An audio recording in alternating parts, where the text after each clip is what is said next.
नमस्कार मंडळी. श्री स्वामी समर्थ सर्वांना. पुन्हा एकदा तुमचं सर्वांचं आजच्या या नवीन व्हिडिओमध्ये अगदी मनापासून स्वागत आहे. आज आपण श्री सूक्ताचा मराठीत अर्थ बघणार आहोत. श्री सूक्ताचं पठण केल्यामुळं, वाचन केल्यामुळं आपली आर्थिक परिस्थिती सुधारते, हे सर्वांनाच माहिती आहे. तर ह्या श्री सूक्तामध्ये असं काय आहे याचा अर्थ आपण आता समजून घेऊ. श्री सूक्त मराठी अर्थ: हे अग्नी, सोन्यासमान वर्ण असणाऱ्या, सर्व पातकांचे हरण करणाऱ्या, सोन्या चांदीच्या माळा धारण करणाऱ्या, चंद्राप्रमाणे शीतल असणाऱ्या, सुवर्णमयी लक्ष्मीला माझ्यासाठी आवाहन कर. हे अग्नी, कधीही दूर न जाणाऱ्या अविनाशी लक्ष्मीला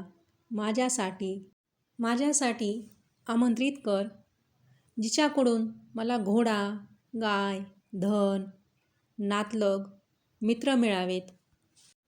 जिच्या मिरवणुकीला सुरुवातीला घोडे, मध्यभागी रथ आहे, जी रथात बसलेली आहे, जिथे हत्ती ललकारी देत आहे, अशा लक्ष्मीला मी आमंत्रित करतो. ती देवी मजवर कृपा करो, जिचे हास्य चमकदार आहे, जी सुवर्ण मखरात विराजमान आहे, जी मायाळू आहे, जी तेजस्वी आहे, जी स्वतः तृप्त असून इतरांनाही तृप्त करते, जी कमळात स्थानापन्न झाली असून तिची कांती कमळाप्रमाणे आहे, अशा लक्ष्मीला मी ते आमंत्रित करतो. ती देवी मजवर कृपा करो. चंद्राप्रमाणे प्रकाश असलेली, जिचे यश दीप्यमान आहे, तिन्ही लोकात देवजीची पूजा करतात, जी उदार आहे, अशा लक्ष्मीला मी शरण जातो. माझे दारिद्र्य नष्ट हो, अशी मी तुला प्रार्थना करतो. हे सूर्याप्रमाणे कांती असलेल्या देवी, तुझ्या तपश्चर्येतून निर्माण झालेला बेलाचा वृक्ष, त्याची फळे, तपाच्या बलाने माझ्या अंतरीचे अज्ञान आणि बाहेरचे दैन्य दूर करत. देवांचा मित्र कुबेर, कीर्ती आणि जवाहरे यांच्यासह माझ्याकडे येवोत. हे देवी, मी या देशात उत्पन्न झालो आहे, तू मला कीर्ती आणि उत्कर्ष दे. भूक, तहान, अस्वच्छतारूपी थोरल्या अलक्ष्मीचा मी नाश करतो. संकट, अपयश यांना माझ्या घरातून दूर कर.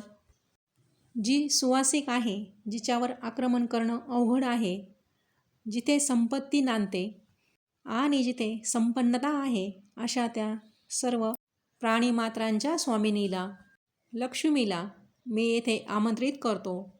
माझ्या मनीच्या इच्छा आकांक्षापूर्ती, वाणीचा सत्यपणा, पशु, सुंदर रूप, अन्न जिच्यामुळं मिळतं, ती लक्ष्मी मला यश देवो. हे श्रीपुत्रा कदर्मा, माझ्यावर संतुष्ट हो. तुझ्यामुळे लक्ष्मी पुत्रवती झाली. ती लक्ष्मी सर्व जगाची माता माझ्या कुटुंबात प्रवेश करो. तिच्या कृपेने माझ्या पुढच्याही पिढ्या समृद्ध होत.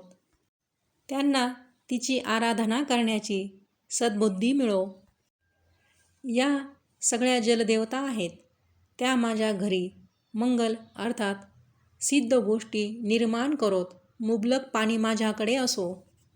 हे अग्नी, जी दयाळू आहे, हत्तींच्या सोंडेने जिच्यावर अभिषेकाची संततधार धरलेली आहे, जी समस्त जगताचं पोषण करणारी आहे, जी सोनेरी वर्ण असलेली आहे, जी कमळांच्या फुलांच्या माळा परिधान करणारी आहे, जी चंद्राप्रमाणे शीतल आणि शांत आहे आणि सोन्याच्या दागिन्यांनी अलंकृत झालेली आहे, अशा लक्ष्मी मातेला तू माझ्यासाठी बोलव.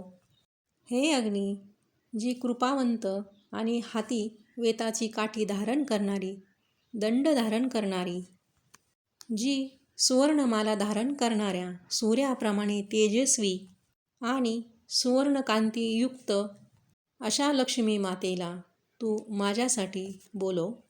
हे अग्नी, माझ्यासाठी त्या अखंड लक्ष्मीला बोलाव, जिचा कधीही नाश होणार नाही, जी मला सोडून कुठेही दूर जाणार नाही, जिच्या आगमनाने मला पुष्कळ संपत्ती, महान ऐश्वर, गायी, घोडे, सेवक, पुत्र हे सर्व प्राप्त होईल. आता सर्वात शेवटच्या श्लोकाचा अर्थ, जो कोणी रोज धार्मिक आणि संयमी राहून भक्तिभावाने तूप अर्पण करून होम करतो आणि या 15 श्लोक असलेल्या सूक्ताचा पाठ करतो, त्याच्या सर्व मनोकामना पूर्ण होतील. त्याच्या मनोकामना श्री लक्ष्मी पूर्ण करते. असा हा श्रीसूक्ताचा पाठ केल्यास उत्तम आयुष्य, आरोग्य, प्रभुत्व, मान सन्मान, धनसंपदा, समृद्धी प्राप्त होते.